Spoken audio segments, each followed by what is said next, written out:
Welcome to Tennis Spin, where we put our spin on your tennis. Today, what is the difference between shock and vibration? Is there a difference? And what is it? Stay tuned. All right, guys, so before I get going, shout out to Paul Evans, who got me a bunch of coffees. Thank you very much. Paul writes, started playing tennis again after 15-year layoff. Played in high school in the late 60s with a wooden racket. Still have a flat forehand. Everyone insisted I needed a 110 or larger head. I could not keep the ball in the court and started punching at the ball instead of making a full swing. Saw your video on Yonex E-Zone 100 7th generation. Ordered one. It came a few days ago. I love this racket. It is a perfect racket for me, and I would not have ever considered it if it weren't for your reviews. Thanks. Oh, Paul, thank you so much. I appreciate it. This is kind of like why I do these videos. It's to kind of educate people on, the best things to get.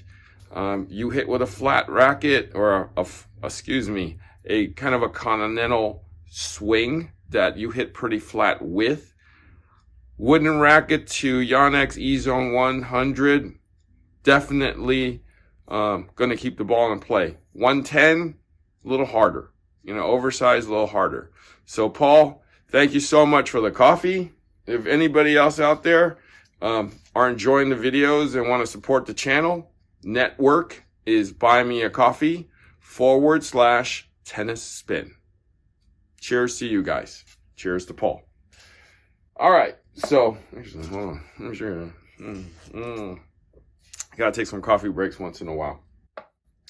All right, guys. So what is the difference between shock and vibration? A lot of things out there, they like shock buster, right? Shock dampener, right? Which is what these things are called, right? They're called shock dampeners, vibration dampeners, absorbers, donuts. Ooh, donut. I'm doing my best Bart impression for you. Donut. And there's various types and shapes and colors and all that stuff. But what is it really doing? Now, I've done a video before about this, and we've come to the conclusion that these little things basically only mute the sound. It does a little bit to take out the vibration and maybe a little bit to take out the shock. So what is the difference between shock and vibration, though? So this is how I explain it. Shock is when the ball initially hits the string bed. So I don't have strings on this just to show you with the placard. Shock is when the ball hits it. Right when it impacts, you feel shock. When the ball releases and goes back, goes away, right? Vibration is this. It's the movement of the string. It's the flex of the racket that's basically going back and forth until it gains back to center. So it's, watch this. Ball impacts, ball leaves. How many times did it take for that to get back to center, get back to normal without resonating? Right? It's kind of like a guitar string when you strum it or brom it or whatever you call it. When you strum it, you go wing, right? How long does it go? Wing for, right? Until it, so it all depends though. how tight it is. The tighter it is, the faster it stops doing this. So the faster it kind of, right, and gets right back to center. So shock is the initial ball impact. Vibration comes from the after impact. Now, what really is hurting you though? Is it the shock or is it the vibration? The answer is actually both.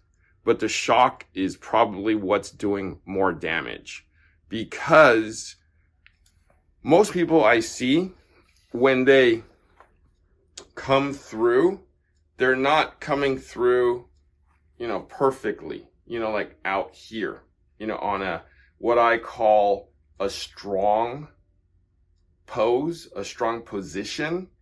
There, where all the momentum is going forward, right, and pushing through. Most people are back here, back here, back here, with the leg open like this. You go like this. Ooh. I hit my forehand all day like this, right? And then you're late here, so your elbow hurts, your wrist hurts. All that is actually caused by the initial impact. The vibration is probably not helping you either, but the initial shock is hurting you, right? The initial shock.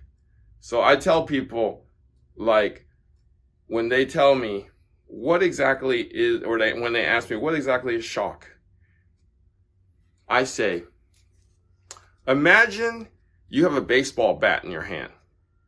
Okay? Makes sense, right? You have a baseball bat in your hand, and you swing the baseball bat with the barrel out here. If you connect, it's probably going to be fine. Now, have somebody throw 100-mile-an-hour pitch at you and try to hit a forehand with a baseball bat. No matter how solid you hit it and how much of that sweet spot of that bat you catch, you're going to feel something. It's the initial shock. It's the vibration afterwards that, after thousands of times, tens of thousands of times, 1,000,000 times in your lifetime, that's going to cause wrist problems, elbow problems, shoulder problems. I went out and hit yesterday, and I actually didn't feel anything until I got home, and I laid on my bed, and I laid on this shoulder, and I'm like, oh man, my shoulder hurts, and it hurts right here. Whenever it hurts right here, that tells me I was hitting a bunch of balls late. It's like, just like you guys, doing this deal, leaning back, right? I gotta go forward. And when I do this, it puts a lot of stress on this part of my shoulder, like the front part of my shoulder. Now, does anything help though? Do any of these things help? And how much does it help? So I'm holding a vocal because they actually have a built-in shock dampener. So this system is designed to take out some of that vibration, take out some of that initial shock. So it does help a bit. Will it cure your tennis elbow? Will it prevent your tennis elbow? Not if your motion is off. Let's put it that way. If you're constantly using your elbow in the wrong ways, like I was saying, chopping at the thing like this on the backhand, or doing some crazy thing with the backhand, like that, using part of the wrist and the elbow, that's kind of, you did that to yourself. That's self-inflicted. Okay, so as long as you keep doing the wrong thing, it'll keep hurting. It'll keep getting inflamed. This thing, these dampeners, like I tell you guys all the time, if a $2 or $3 piece of rubber is supposed to cure tennis elbow or prevent tennis elbow, it probably costs $200 instead. Okay? Not a couple bucks. I mean, these things help a little bit more because it's all through the bottom of the string. It does help a little bit of the shock and quiet those strings down. So what these things do is when, I got the boom here now, when you'll feel less of the shock because it ends the vibration, well, it ends the feel here. Because if you didn't have it, you would feel the whole shock. But if you have the whole line through it, it dampens that shock, right? And then it quiets it when it's doing that. Like it ends it right here. But you still feel it through the racket. You still feel it through the bend of the racket like that too. It quiets the strings down is what it's doing. So vibration, as people say, is kind of like this massage gun, right? You ever put a massage gun on one of your limbs? It's kind of like zzz, like that, right? That's the same thing as what's happening with those strings, like that. Just like giving yourself a massage, but in a wrong, bad way, okay? So this will actually help you. This is the right kind of vibration. And some other things that are on the market. Obviously, this will help your pain. And then there's products by VT Advantech that help lessen the shock, right? And help with the stability of the strings to quiet. These will help quiet the racket down. These will, the grips will actually help quiet the vibration down and the initial shock.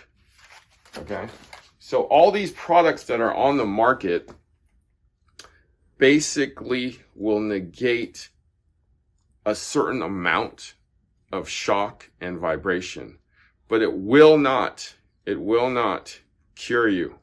The only thing that'll cure you is rest and, guys, the right form. Okay? So get the right form, get the right timing, hit the ball in front of you. That's the only way that, you're kind of going to cure that tennis elbow or that thing that ails you.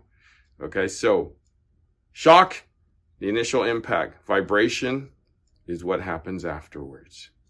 And we all experience both every time we play tennis. All right? Thank you for watching Tennis Spin, where we put our spin on your tennis.